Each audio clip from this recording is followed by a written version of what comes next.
ಕ್ಷಮಾಪಣೆ ವೈಯಕ್ತಿಕವಾಗಿ ನಾನು ಒಪ್ಪಿಕೊಳ್ಳಬೇಕು, ಇಲ್ಲ ದೇವರು ಈ ಕ್ಷಮಾಪಣೆಯನ್ನು ನನಗೆ ಕೊಡಬೇಕು ಅಂದರೆ ನಾವೇನು ಮಾಡಬೇಕು? ಅದಕ್ಕೆ ಒಂದು ಪ್ರೊಸೀಜರ್ ಇದೆಯಾ? ಇಟ್ ಈಸ್ ವೆರಿ ಇಂಪಾರ್ಟೆಂಟ್ ಆಯಿತಾ. ಒಂದು ಏನು ಅಂದರೆ ನಮ್ಮಲ್ಲಿ ಯಾವಾಗಲೂ ಪಶ್ಚಾತ್ತಾಪದ ಮನಸ್ಸಿರಬೇಕು ಆಯಿತಾ. ಈ ಲಘು ಮನಸ್ಸು ನಮ್ಮಲ್ಲಿ ಯಾವತ್ತಿಗೂ ಇರಬಾರ್ದು. ಏನು ಪರವಾಗಿಲ್ಲ ದೇವ್ರ ತಾನೇ ಕ್ಷಮಿಸ್ಬಿಡ್ತಾನೆ ಬಿಡು, ಅದಿರಬಾರ್ದು. ನಾನು ತಪ್ಪು ಮಾಡಿದ್ದೇನೆ, ಅದನ್ನು ನಾನು ಒಪ್ಪಿಕೊಂಡು ನಾನು ಪಶ್ಚಾತ್ತಾಪ ಪಡಬೇಕು. ಅಯ್ಯೋ ದೇವರೇ, ನಾನು ನಿನಗೆ ವಿರೋಧವಾಗಿ ಪಾಪ ಮಾಡಿದ್ದೇನೆ. ಅದನ್ನೇ ಈ ದಾರಿ ತಪ್ಪಿದ ಮಗ ನಾವು ನೋಡ್ತೇವಲ್ಲ, ಆ ತಪ್ಪಿ ಹೋದ ಮಗನ ಸಾಮ್ಯದಲ್ಲಿ ನಾವು ಅದನ್ನೇ ನಾವು ನೋಡ್ತೇವೆ. ಏನಂತೆ, ತಂದೆ ನಾನು ನಿನಗೂ ನಿನ್ನ ವಿರೋಧವಾಗಿಯೂ ಪರಲೋಕಕ್ಕೆ ವಿರೋಧವಾಗಿಯೂ ನಾನು ಪಾಪ ಮಾಡಿದ್ದೇನೆ. ಯೋಸೇಫ ಹೇಳ್ತಾನೆ, ನಾನು ಹೇಗೆ ದೇವರಿಗೆ ವಿರುದ್ಧವಾಗಿರುವಂಥ ಕೆಲಸವನ್ನು ಮಾಡಲಿ ಅಂತ ಹೇಳ್ತಾನೆ.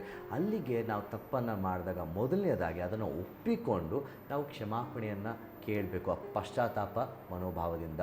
ಯೋಹಾನ 1ನೇ ಪತ್ರಿಕೆ 1ನೇ ಅಧ್ಯಾಯ 9ನೇ ವಚನ ಹೇಳುತ್ತೆ, ನಮ್ಮ ಪಾಪಗಳನ್ನು ಒಪ್ಪಿಕೊಂಡು ಅರಿಕೆ ಮಾಡಿದೆ ಆದರೆ ಆತನ ನಂಬಿಗಸ್ತ ನೀತಿವಂತನೂ ಆಗಿರುವುದರಿಂದ ನಮ್ಮ ಪಾಪಗಳನ್ನು ಕ್ಷಮಿಸಿಬಿಟ್ಟು ಸಕಲ ನೀತಿಯನ್ನು ಪರಿಹರಿಸಿ ನಮ್ಮನ್ನು ಏನಂತೆ ಶುದ್ಧಿ ಮಾಡ್ತಾನೆ. ಅಲ್ಲಿಗೆ ಕ್ಷಮಾಪಣೆ ದೇವರು ಖಂಡಿತವಾಗಿ ಕೊಡ್ತಾನೆ. ಕೇಳುವಂಥ ಮನಸ್ಸು ನಮ್ಮಲ್ಲಿ ಇದೆಯಾ? ಅದು ನಿಮ್ಮಲ್ಲಿ ಬರಬೇಕು. ನೀವು ಯಾವುದೇ ರೀತಿಯಾದಂಥ ಕಾರ್ಯ ಮಾಡಿರಲಿ ಅದನ್ನು ನಿಲ್ಲಿಸಿ ದಯಮಾಡಿ ಒಪ್ಪಿಕೊಂಡು ಆತನ ಮುಂದೆ ಹೋಗಿ ಪಶ್ಚಾತ್ತಾಪದಿಂದ ಬೇಡಿ. ದೇವರು ಖಂಡಿತವಾಗಿ ಕ್ಷಮಿಸ್ತಾನೆ. ಈ ವಿಷಯದ ಬಗ್ಗೆ ನಮಗೆ ಇನ್ನೂ ಸ್ವಲ್ಪ ಹೆಚ್ಚಾಗಿ ತಿಳಿಸ್ತೀರಾ? ಖಂಡಿತವಾಗಿ. ಇವಾಗ ನಮಗೆ ರೋಮಾಪುರ ಪತ್ರಿಕೆ 10ನೇ ಅಧ್ಯಾಯ 13ನೇ ವಚನ ಏನು ಹೇಳುತ್ತೆ, ದೇವರಲ್ಲಿ ನಾವು ಬೇಡುವುದಾದರೆ ಅಂದರೆ ದೇವರ ಹೆಸರನ್ನು ಹೇಳುವಂಥ ಪ್ರತಿಯೊಬ್ಬರಿಗೆ ರಕ್ಷಣೆ ಖಂಡಿತ ಸಿಗುತ್ತೆ. ಯಾವ ರೀತಿಯಲ್ಲಿ ರಕ್ಷಣೆ ಸಿಗುತ್ತೆ?